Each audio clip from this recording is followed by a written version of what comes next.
Hello everyone. आप सब कैसे हैं? मैं उम्मीद करता हूं कि बहुत अच्छे होंगे और अपनी पढ़ाई को बहुत अच्छे से कर रहे होंगे। मैं Aakash Kumar Bhadana ICT virtual classroom में आपका बहुत बहुत स्वागत करता हूं मेरे प्यारे बच्चों। जैसा आपको पता है मेरे प्यारे बच्चों, बेसिकली हमारी आपका 10th क्लास है और इसी 10th क्लास में हम लोग, मेरे प्यारे बच्चों, हम सब आपका देख रहे हैं भारत और समकालीन विश्व सेकंड।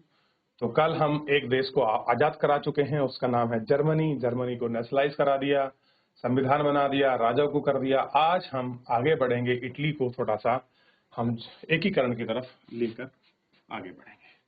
तो कल आपको याद होगा इटली और जर्मन का निर्माण। तो जर्मन राष्ट्र कैसे बना? कितने बच्चे बताएंगे जिन्होंने कल घर जाकर या बुक आपने क्लास में पढ़ा था कि कैसे इटली आपका बना है? ये आप इसको बता सकते हैं। क्लियर हुआ बच्चों? ये देखिए,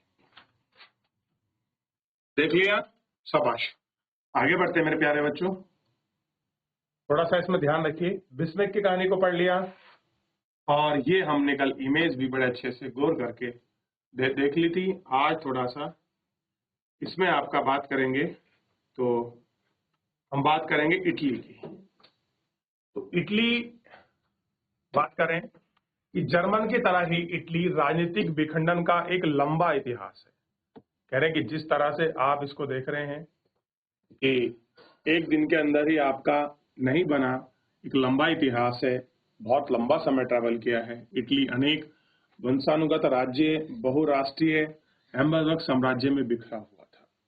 अलग अलग राज्य, अलग अलग क्षेत्रों में ये सारी जगह आपका बिखरा हुआ था।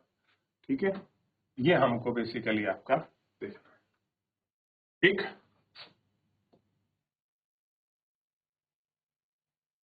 अब देखिए, अब थोड़ा सा आप इस चित्र पर नजर डालें। यह है प्रशा, पूर्वी प्रशा, पश्चिमी प्रशा, देख रहे हैं? या शेल। बात चलिए 19वीं शताब्दी की।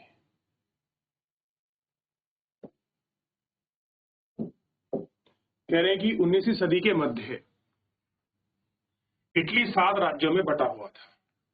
जब 19वीं सेंचुरी थी तो बेसिकली इटली के 7 छोटे छोटे आपके स्टेट्स थे, जिनमें केवल एक सेंडियास पीटरमार्क्स की इतावली राजघराने का शासन था। यानी केवल एक ही ऐसा राज्य था, राजा था, जो जिसका पूरा इन सब चीजों पर शासन था। क्लियर है? इन पर इनका शासन बना और यही लोग आपका शासन कर रहे थे। उत्तरी भाग ऑस्ट्रेलिया हैम्बर्ग के अधीन था। मध्य इलाकों में पोप का शासन था। दक्षिणी क्षेत्र में स्पेन में बुकाबू राज्य थे। इतावली भाषा के रूप में साझा नहीं था और अभी तक इनका विविध क्षेत्रीय और स्थानीय मौजूद थी। तो ये सारी चीजें इसके अंतर्गत हो रही थी। तो बेसिकली आपको ध्यान रखना है, इतावली जो आपका घराना है, इसी का क्या था, पूरे आपका जर्मन क्षेत्र पर उनका कब्जा था। यानी कि कब्जा इन द सेंस कि वो लोग ही वहां शासन करते थे, वो लोग ही वहां सबको उसको आपका देखते थे। क्लियर है? आप थोड़ा सा इसमें आगे बढ़ोगे तो आपको आगे और बहुत सारी चीजें हैं जो इसमें आपको समझ आएंगी। देखिए, 1830 के दशक में जोसेफ मेसनी ने इतावली गणराज्य को सुविचार कार्यक्रम प्रस्तुत करने की कोशिश की। उसने अपने उद्देश्यों का प्रसार करने के लिए, आपको पता है, उसने एक संगठन बनाया था, यंग इटली नामक एक गुप्त संगठन बनाया। 1831 1884 में क्रांतिकारी विद्रोह की असफलता से युद्ध के जरिए इतावली राज्यों को जोड़ने की जिम्मेदारी सेंड्रियाई पीटमार्क के शासक विक्टर इमेल द्वितीय पर आई थी। इन्हीं को जिम्मेदारी छोड़ दी गई। अब आप क्या करोगे? इस राज्य को चलाओगे, इस राज्य को स्ट्रगल करोगे।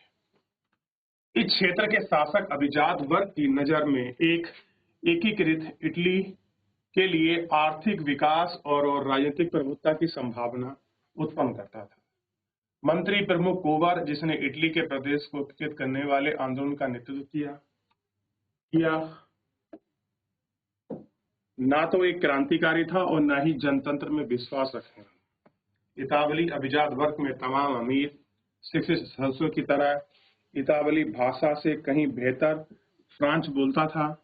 आपका फ्रांस के सेंड्रियाई पीडमॉन्ट एक चतुर कार्टूनिस्ट संधि था जिसके पीछे कूबर का हाथ था, और सेंड्रियाई पीडमॉन्ट ने आगा 1859 में ऑस्ट्रेलिया बरो को हराने में वो आपका कामयाब रहा।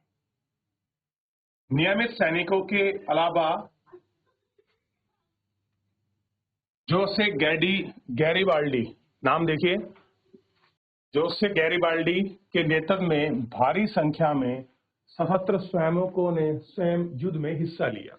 एक बहुत बड़ी लोग जो था इस युद्ध में आपका भाग लेने के लिए खड़े हो गए थे, क्योंकि जहां भी जनता के अधिकारों की या इस प्रकार की बात होगी वहां लोग बड़े एक मार्क्स लेवल में तुम्हारे सामने आए। 1807 में वे इटली और दो आपका सेशल्स राज्यों में प्रवेश किया। स्पेनी शासकों को हटाने के लिए स्थानीय शासकों का समर्थन पाने में सफल रहे।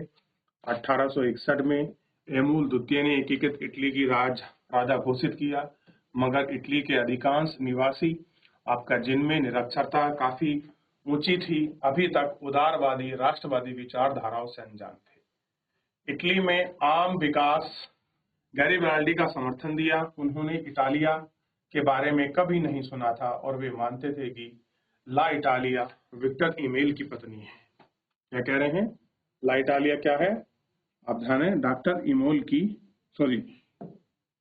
की पत्नी। ठीक, तो ये कहानी कुछ थी जो आपको थोड़ा सा अजीब सा लग रहा होगा कि कहाँ इटालिया कहाँ ब्रिटानिया। ज्यादा कुछ ध्यान नहीं रखना है, सिंपल ध्यान रखिए। पूरी इटली पर किसका शासन था? तो सेंड्रिया पीडमॉन्ट इतावली घराने का शासन था। क्लियर हो गया? 7 राज्यों में बटा हुआ था, इतावली भाषा बोलते थे। जोसेफ मैसनी ने इसको एकीकरण करने की कोशिश की। एक उसने यंग इंडिया गुप्त नामक संगठन बनाया। क्लियर है? क्रांति का विद्रोह आप पहले ही पढ़ चुके हैं, 1831 से लेकर 48 18 वर्ष के दौरान चला, ये भी मैं आपको बता चुका हूँ। ठीक है, और ये इसका शासक का नाम है जो उस समय का आपका शासक था।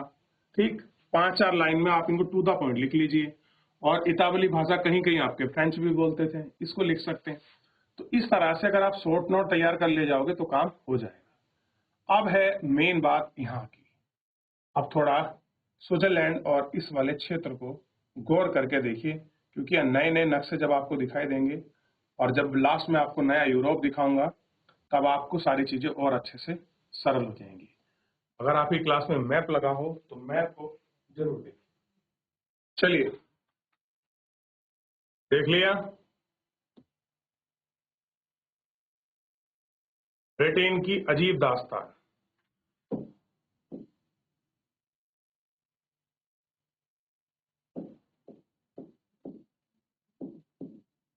कुछ विद्वानों ने तर्क दिया कि राष्ट्र या राष्ट्र राज्य का मॉडल आदर्श ग्रेट ब्रिटेन है।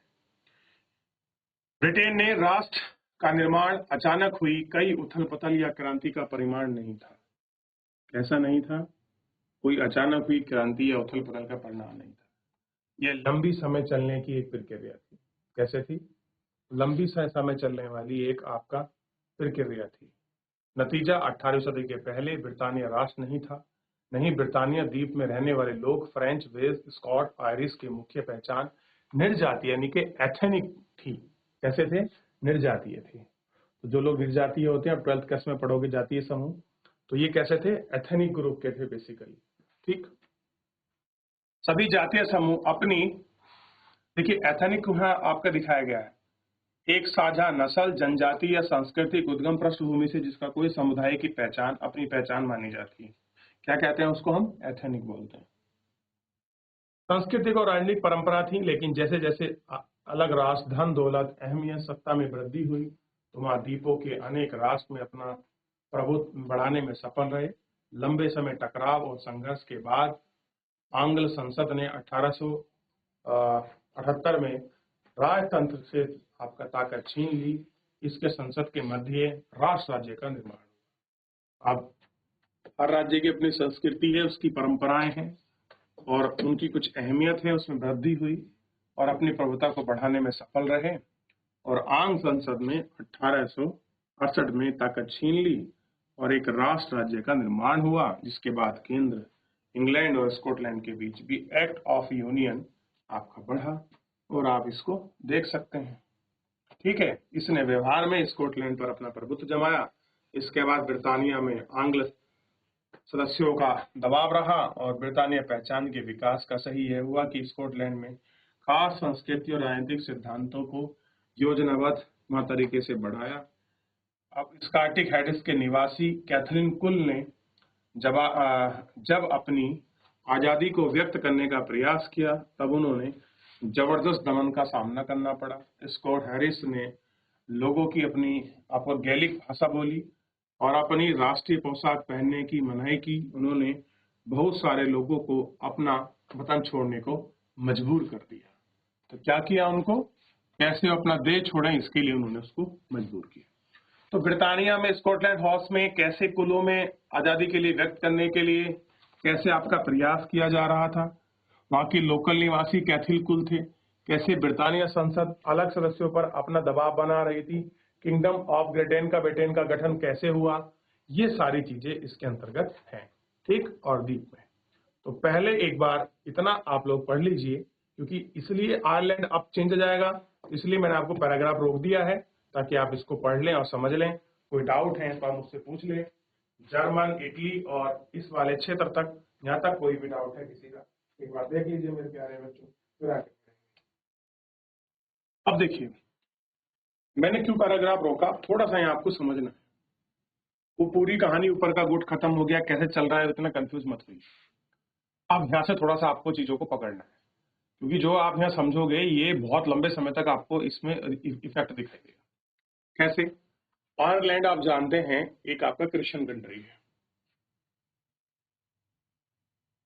ठीक है, और कह रहे हैं देश में कैथोलिक और प्रोटेस्ट धार्मिक गुटों में गहराई में बटा हुआ था। अब जो वहां का समाज है वो दो गुट में बटा हुआ है, कैथोलिक और प्रोटेस्टेंट। अब एक होते हैं कैथोलिक चर्च, आपने सुना होगा, प्रोटेस्टेंट सुना होता है, यानी कि जो लोग समय के साथ बदल गए वो कैथोलिक हो गए, जो अपनी चीजों पड़े रहे अपनी पूरी पुरानी अपनी रूढ़िवादी व्यवस्थाओं पर, उनको प्रोटेस्टेंट कहा गया, ठीक। अंग्रेजों ने आयरलैंड में प्रोटेस्टेंट धर्म मानने वाले बहुसंख्यक कैथोलिक देश की प्रभुत्व बढ़ाने की सहायता की। ब्रिटानिया प्रभाव के विरुद्ध कैथोलिक विद्रोह का निर्माण से कुचल दिया। वॉल्फटाउन और उनकी यूनाइटेड आयरसन की अगुवाई में हुए सफल विद्रोह के बाद 1801 में आयरलैंड के बलपूर्वक यूनाइटेड किंगडम में शामिल कर लिया गया। नए ब्रिटानिया राष्ट्र का निर्माण किया गया, जिस पर हावी अलगाव संस्कृति का विचार प्रसार किया गया। नए ब्रिटेन के प्रतीक चिन्हों ब्रिटानिया झंडा, राष्ट्रीय गान सेवर ऑफ किंग में खूब बढ़ाया गया और पुराने राज संघ का मदाहत आपका सहयोगी आपका किया गया, ठीक।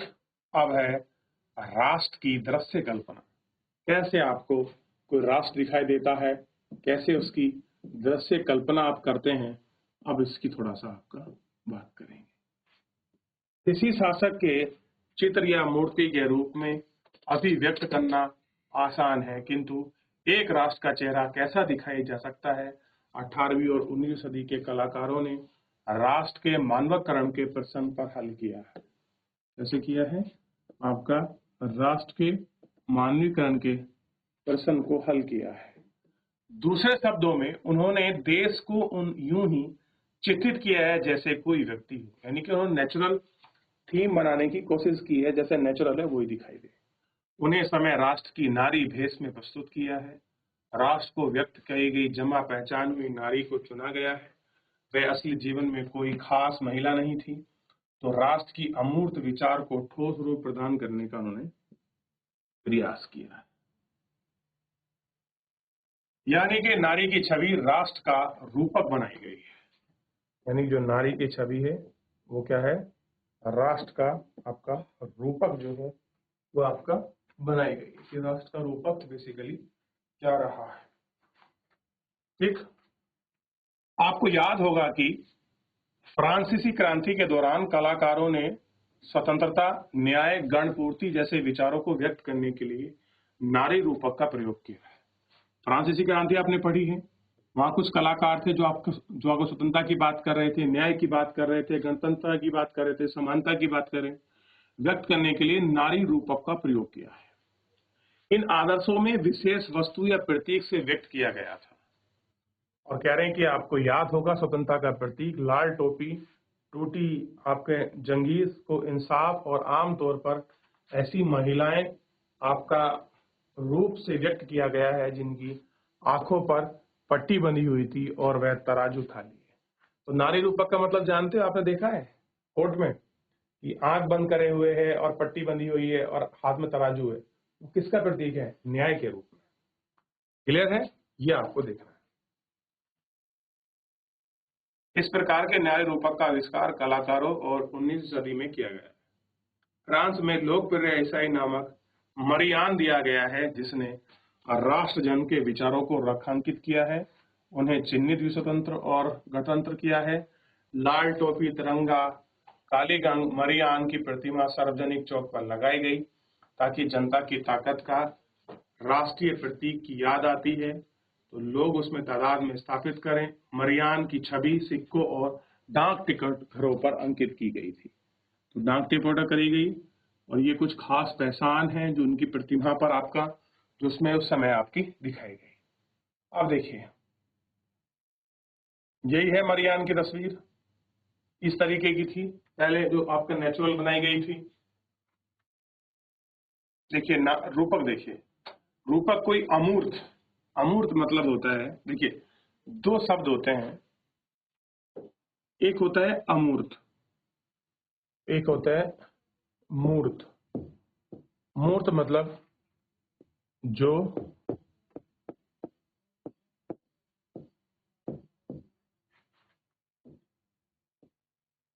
दिखाई दे, अमूर्त आपका जो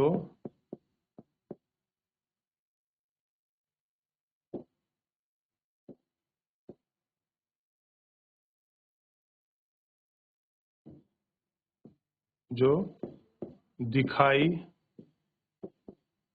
नहीं दे। ठीक है, अब आप मुझे बताइए, लालच है क्या दिखाई देता है?